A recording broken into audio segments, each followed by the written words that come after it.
चलिए बढ़ते हैं अगली खबर की ओर। दीघा के जगन्नाथ मंदिर के बारे में तो आपने सब सुना होगा। इसे लेकर बीजेपी ने मंदिर के नाम के साथ धाम शब्द जोड़ना गलत बताया है। पुरी के सेवायत समाज और गजपति महाराज ने भी इस पर आपत्ति जताई है। अब दावा किया जा रहा है कि नई सरकार बनने के बाद मंदिर के नाम में बदलाव किया जा सकता है।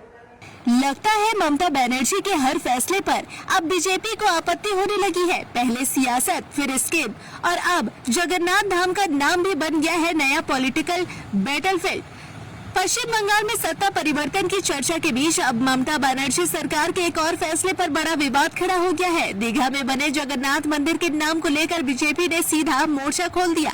दरअसल ममता बनर्जी ने 2025 में इस मंदिर का उद्घाटन किया था और बाद में इसका नाम रखा गया जगन्नाथ धाम दीघा।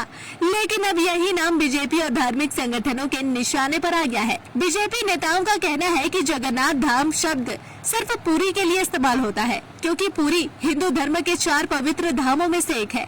ऐसे में किसी दूसरे मंदिर के साथ धाम शब्द जोड़ना धार्मिक परंपरा के खिलाफ बताया जा रहा है। सिर्फ बीजेपी ही नहीं, पुरी के गजपति महाराज दिव्य सिंह देव और सेवायत समाज ने भी इस नाम पर आपत्ति जताई है। उनका कहना है कि दुनिया में कई जगन्नाथ मंदिर हो सकते हैं, लेकिन जगन्नाथ धाम केवल पुरी है। ओडिशा के मुख्यमंत्री मोहन चरण मांझी पहले ही इस मुद्दे पर ममता बनर्जी को पत्र लिख चुके हैं। अब बीजेपी नेताओं का दावा है कि नई सरकार बनने के बाद इस मामले में बड़ा फैसला लिया जाएगा और मंदिर के नाम से धाम शब्द हटाया जा सकता है। राजनीतिक जानकारों की माने तो अब बंगाल में ममता बनर्जी के लगभग हर फैसले पर बीजेपी आक्रामक रुख अपना रही है, चाहे सरकारी योजनाएं हो, प्रशासनिक फैसले हो या फिर धार्मिक मुद्दे।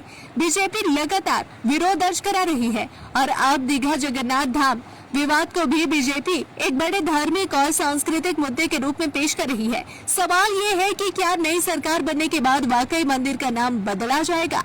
क्या यह सिर्फ धार्मिक भावना का मुद्दा है या फिर इसके पीछे सियासी रणनीति भी छिपी है? फिलहाल बीजेपी की रणनीति में यह विवाद तेजी से गर्माता जा रहा है और आने वाले दिनों में इस मुद्दे पर और बड़ा टकराव देखने को मिल सकता है। तो क्या ममता सरकार के फैसलों की अब एक कर समीक्षा होगी और क्या जगन्नाथ धाम नाम भी बदल जाएगा? फिलहाल बंगाल की राजनीति में यही सबसे बड़ा सवाल बन चुका है।